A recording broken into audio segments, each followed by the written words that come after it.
ဆရာကျေးဇူးတည်တဲ့လို့ကဘာကြော်နေတဲ့တဲ့နဲ့ကျေးဇူးကန့်လို့လမ်းပြောက်သွားရတဲ့နီနီဆရာရဲ့ကျေးဇူးကိုတည်တဲ့သူကဘိုးဘော်အထိပြန်နိုင်ပြီးကျေးဇူးတရားကိုမေးရသူကနေကြီးရဲကိုနှိဝင်သွားရတတ်တယ်ဆိုတဲ့စကားပုံကအခုပြပြသွားမဲ့ထိတဲ့အလှမယ်နေရောက်ရဲ့ဘဝအလှည့်ပြားကိုကြည့်ရင်အထင်ရှားတွေ့မြင်နိုင်ပါတယ်တစ်ချိန်ကပြန်မဲ့တစ်ခုတွေကနေအတူတူထွက်ပေါ်လာတဲ့ကြပြီးတကမ္ဘာလုံးကအားပေးကြရတဲ့အလှမယ်နှစ်ဦးဖြစ်တဲ့တဲဆုငိမ့်တဲ့နီနီလင်းအိမ်တို့ရဲ့လက်ရှိဘဝအခြေအနေတွေကတော့မိုးနဲ့မြေလိုခွာခြားသွားခဲ့ရပါပြီ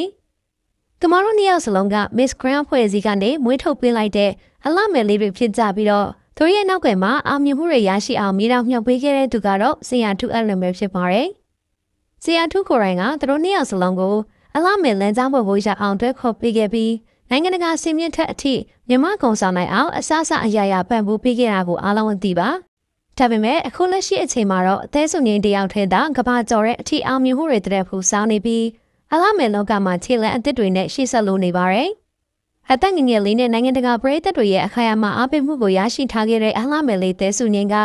ဘယ်နေရာကိုပဲရောက်မိမိကိုမြေတောင်မြှောက်ပေးခဲ့တဲ့ဆရာထူးရဲ့ကျေးဇူးတရားကိုအမြဲတမ်းထုတ်ဖော်ချီးကျူးလေးရှိတဲ့လိမ္မာရေးချရှိသူတယောက်ဖြစ်ပါတယ်။ဒါကြောင့်မလို့လေတနိုင်ငံလုံးကချစ်ကြသလိုအနုပညာလောကမှာလည်းခေါင်းဆောင်မင်းသမီးကြီးအဖြစ်အောင်မြင်မှုတဲ့ဖူဆောင်နေရတာပါအခုလက်ရှိမှာဆိုရင်လည်းနိုင်ငံတကာပွဲစဉ်ကြီးတစ်ခုကိုထပ်မံရှင်ပြိုင်ဖို့အတွက်အကောင်းဆုံးပြင်ဆင်မှုတွေပြုလုပ်နေပြီးတကမ္ဘာလုံးကပရိသတ်တွေကလည်းသူမရဲ့အောင်မြင်မှုကိုစောင့်ကြည့်အားပေးနေကြတာဖြစ်ပါတယ်ဒါပေမဲ့တစ်ဖက်မှာနီနီလင်းအိမ်ကတော့ကျေးဇူးတရားကိုမေ့ပစ်ခဲ့တဲ့အတွက်အောင်မြင်မှုတွေမှိမ့်မိန်ပြီးတော့လမ်းပြောက်သလိုဖြစ်နေရပါတယ်သူမကမိမိကိုလူသိများအောင်ပြုလုပ်ပေးခဲ့တဲ့ဆရာကိုနောက်ွယ်ကနေပြစ်တင်ပြောဆိုတာမျိုးတွေမကောင်းတဲ့ရင့်နာမျိုးတွေအများကြီးပြုလုပ်ခဲ့တဲ့အတွက်အလားမေလောကမှာဆက်ပြီးတော့ရှောင်းလန်းဖို့ခက်ခဲသွားခဲ့ရပါတယ်။သူတို့နှစ်ယောက်ကြားကပြဿနာမှာဘသူကမှားရမှန်တယ်ဆိုတာကိုတနိုင်ငံလုံးကအားလုံးသိခဲ့ကြပါတယ်။ဆရာထုကိုယ်တိုင်ကတော့သဘောထားကြီးစွာနဲ့ခွင့်လွှတ်ပေးပြီးတော့သူ့စီကိုပြန်လာဖို့ဖိတ်ခေါ်ခဲ့ပေမဲ့လေနီနီလေးအိမ်ကတော့ဆရာကိုပြန်လှည့်မကြည့်ပဲမိမိရဲ့စိတ်အလိုတိုင်းသာဆက်ပြီးတော့ရှောင်းလန်းခဲ့ပါတယ်။ဒါကြောင့်မလို့လက်ရှိအချိန်မှာတော့နီနီလေးအိမ်ကရုပ်ရှင်ကားတစ်ခုကိုရိုက်ကူးနေရပေမဲ့လည်းအရင်လိုအားပေးဝန်းရံတဲ့သူမရှိတော့သလို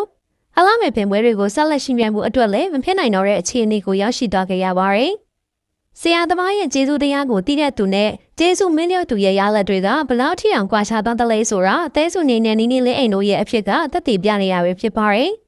။မိမိကိုလမ်းပြသွန်သင်ပေးခဲ့တဲ့ဆရာသမားရဲ့ကျေးဇူးကိုဥထိတ်ထားလို့တနေ့တခြားပုံပြီးတော့တောက်ပလာတဲ့အလှမဲ့လေးသေးစုနေနဲ့ကျေးဇူးတရားကိုကြောခိုင်းခဲ့လို့အောင်မြင်မှုတွေပျောက်ဆုံးသွားခဲ့ရတဲ့နီနီလေးအိမ်တို့နှစ်ယောက်ရဲ့အဖြစ်အပေါ်မှာပရိသတ်ကြီးရဲ့အမြင်လေးတွေကိုလည်းပြပြခဲ့ကြပါအောင်နော်။